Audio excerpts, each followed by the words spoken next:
Good morning, ma'am. I'm going to report device that need to be analyzed. So first is desktop and laptops. System usually contain or more hard drive that contain the operating system application and associated data. So ang desktop ang laptops is since laptops ang pinaka storage compared sa other nga device.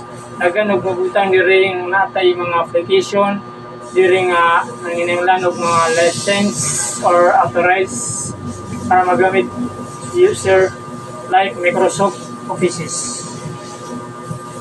Next, second is service usually found in data centers, servers, room, or communication closets. So first, ang servers is kini ang responsible sa everyday communication ang common sa crime ng tabu diri sa hacking ang at illegal diri sa nila gipinaagi network para makuha nilang ilang mga intention.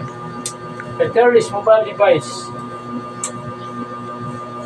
Third is mobile device. Typically an network computers. So, ano ang mga cellphone dalira na siya mabiton kailangan ni siya i-analyze or gusto karon ba ang Facebook, gusto po ng mga drug crime, mga scammer o kanang mga mugamit og mga name, mga dili ila.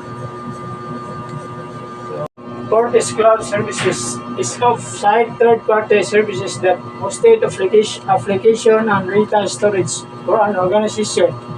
So cloud services is mo na itong mga punduan o mga atuang mga data para mga save of mga storage.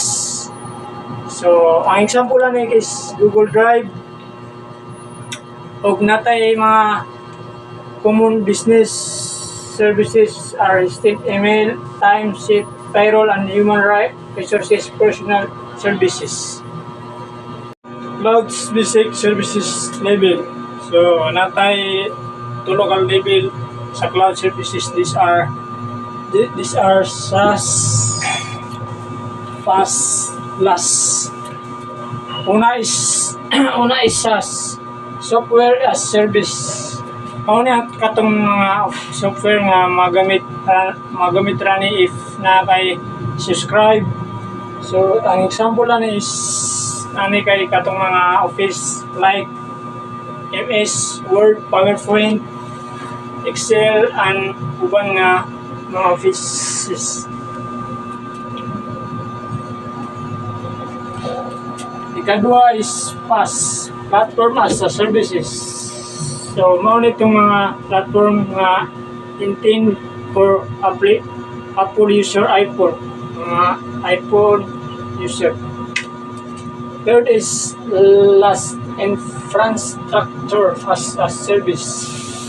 So, mao na katong mga organization nga maligya og mga pamamahagan abangan ang mga application para maka-avail ang mga user ani.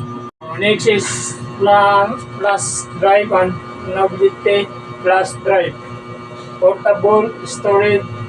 These are lumped together under the patch. All terms thumb drive of USB sticks. So flash drive and mobility flash drive is ano itong mga USB ginatawag na siyang thumb drive.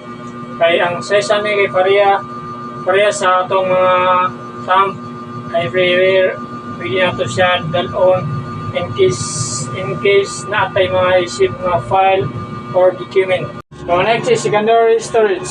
So ang example sa secondary storage is hard disks, USB drives, CD card, solid state drive, CD card, ROM, DVD, and floppy disk tapes. Investigate. Analysis is the basically about the answering question that the investigator has to answer the question.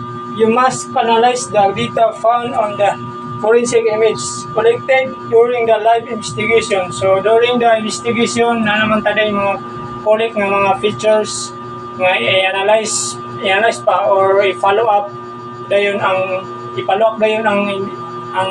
interrogating. Exchange principle.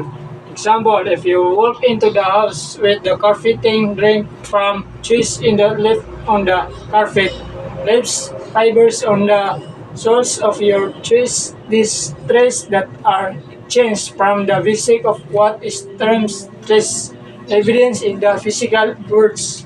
So, ang Lugard exchange principle is ang pasabutan ni pasabutan ni kayang mga wala gyud mga suspect nga walay mabilin sa ilang mga trace bisag unsaon naara gyud sila yung mga footprint, fingerprint.